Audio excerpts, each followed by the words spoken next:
I recently released a video focused on priorities.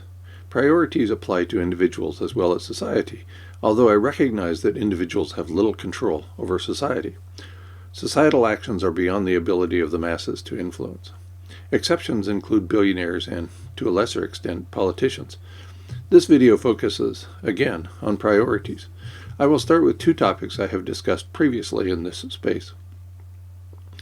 I have written and spoken a few times about ocean acidification. An overview can be found at a video extracted from my long essay, Climate Change Summary. In short, ocean acidification is proceeding at a rate unparalleled during the last 300 million years, according to a peer-reviewed paper in the renowned journal Science. This video indicates that the situation has worsened during the nearly 5 years that have passed since I created that short video. An article at phys.org published March 12, 2025 is titled Eukaryotic Phytoplankton Decline Due to Ocean Acidification Could Significantly Impact Global Carbon Cycle. Here's the expansive lead. Quote, Princeton University and Xiamen University researchers report that in tropical and subtropical oligotrophic waters, ocean acidification reduces primary production, the process of photosynthesis in phytoplankton, where they take in carbon dioxide, sunlight, and nutrients to produce organic matter, parenthetically, food and energy, end quote. The next two paragraphs indicate the importance of this research-based information. Quote, a 6-year investigation found that eukaryotic phytoplankton decline under high CO2 conditions, while cyanobacteria remain unaffected. Nutrient availability, particularly nitrogen, influenced this response. Results indicate that ocean acidification could reduce primary production in oligotrophic tropical and subtropical oceans by approximately 10%, with global implications.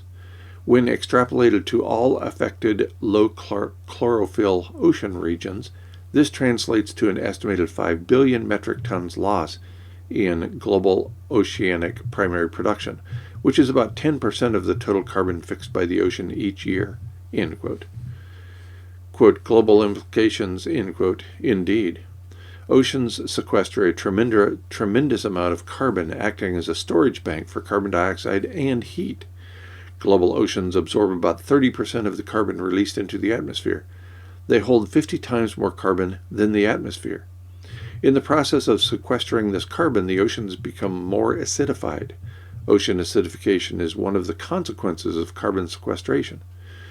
When carbon is sequestered by the ocean, the increased concentration of hydrogen ions leads directly to acidification. The final paragraph of the article at phys.org indicates the potential disaster associated with ocean acidification. Quote, these findings suggest that ongoing ocean acidification may significantly alter carbon cycling in nutrient-depleted marine ecosystems, potentially impacting global fisheries and food webs, with long-term implications for accelerating climate change through reduced ocean sequestration capacity, end quote. This, quote, reduced ocean sequestration capacity, end quote, is a cause for serious concern. I now turn to the peer-reviewed paper mentioned in the phys.org article. Written by 10 scholars for the renowned Proceedings of the National Academy of Sciences, the paper is titled Eukaryotic Phytoplankton Drive a Decrease in Primary Production in Response to Elevated CO2 in the Tropical and Subtropical Oceans. The peer-reviewed paper begins with a significance section. Quote, marine phytoplankton, which contribute about 45% of global net primary production, are projected to be affected by ongoing ocean acidification. However, the response of phytoplankton to acidification is not well constrained in ultra-oligotrophic tropical and subtropical oceans, where small, less than 20 millionths of a meter, phytoplankton dominate.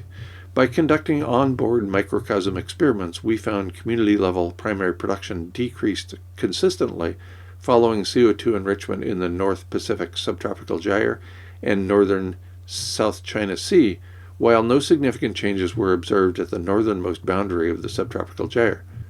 Eukaryotic phytoplankton, but not cyanobacteria, were key drivers of these responses, which occur primarily under nitrogen limitation. These findings enhance our understanding of ocean acidification impacts on phytoplankton and marine productivity in a changing climate." End quote. The abstract of the peer-reviewed paper indicates that, quote, "extrapolating these results to global tropical and subtropical oceans predicts a potential decrease of about 5 pgc per year in primary production." Pg is short for petagram, a unit of mass equal to 10 to the 15th power. In other words, the abstract of the peer-reviewed paper indicates that we can expect a huge reduction in primary production as a result of ocean acidification.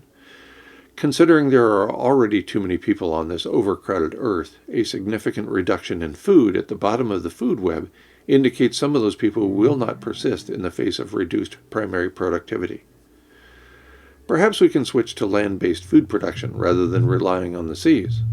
Unfortunately, recent research indicates otherwise.